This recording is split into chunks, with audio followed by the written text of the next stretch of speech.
नमस्कार friends, welcome back to our channel. मु आसी जाइछि आउ गोटे नुआ वीडियो नहीं। आशा करुछि आपण माने समस्ते भलरे अछंती।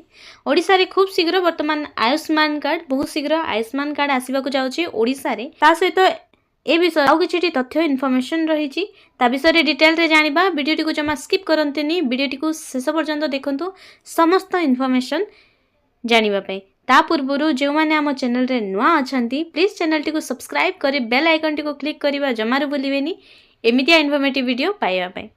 तो चलंतु जानिबा कोन रहिछि आयुष्मान कार्ड विषय रे संपूर्ण इन्फॉर्मेशन। चलित आर्थिक वर्ष ओडिसा रे आयुष्मान भारत योजना 3.5 कोटी लोकन को दिया जीवो स्वतंत्र कार्ड। राज्य रे चलित आर्थिक वर्ष लागू हेबो आयुष्मान भारत योजना। गोपबंधु आरोग्य सह आयुष्मान भारत योजनार मिलित MOU हेबो। एहा द्वारा 3.5 कोटी ओडिसावासी को स्वतंत्र कार्ड दिया जीवो।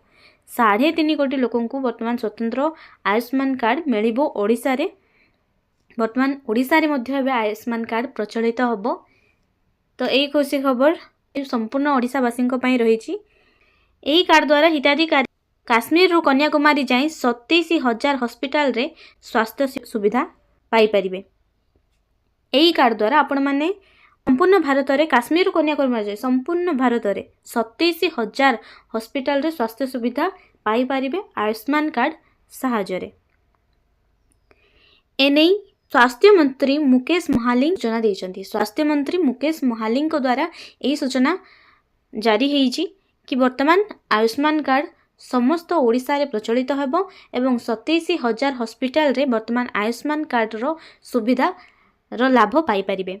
वर्तमान आगो को देखिबा स्वास्थ्य मंत्री आहुरी कहिसंती जे राज्यर समस्त सरकारी हॉस्पिटल रे रहिबे रेडियोग्राफर। खूब शीघ्र 225 रेडियोग्राफर को दिया जीवो नियुक्ति पत्र। रेडियोग्राफी द्वारा स्वास्थ्य क्षेत्र रे उन्नति हेबो। आगामी दिन रे अधिक पोस्ट बाहर करबा को लक्ष्य रखिसंती स्वास्थ्य विभाग। स्वास्थ्य विभाग तरफ मध्य एही लक्ष्य जारी रहिछि कि आगामी दिन रे स्वास्थ्य क्षेत्र रे रेडियोग्राफर पोस्ट भी बाहर। तो से नहीं मध्य सूचना प्रदान करिसंती स्वास्थ्य मंत्री मुकेश महालिंग। वर्तमान आगो रही राज्य में ह्रास पाउछि एड्स रोगी संख्या। आगामी 2030 सुधा शून्य हेबो नुआ एड्स आक्रांतों संख्या। सक्रिय 50,000 एड्स केस वर्तमान सारा राज्य में रही। वर्तमान 50,000 एड्स रोगी रही राज्य रे चली। वर्तमान गंजाम जिले में अधिक सर्वाधिक 20,000 रोगी एड्स रोगी रही। सर्वनिम्न 150 रोगी सोनपुर अछंती। आउ रोगी मध्य अन्य विशेष राज्य रे चिन्हट हेउ नाहंती। 2030 सुधा आउ केही आक्रांत न होंती ताकू नहीं व्यवस्था करिवो स्वास्थ्य विभाग। वर्तमान स्वास्थ्य विभाग रो मध्य ए लक्ष्य रही कि 2030 सुधा एड्स रोग रे केही मध्य आक्रांत न होंतु, समस्त स्वस्थ रहंतु। तो वर्तमान इन्फॉर्मेशन रही एतिकी।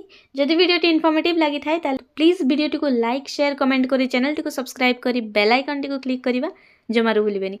देखा आगामी वीडियो रे। रहूची नमस्कार।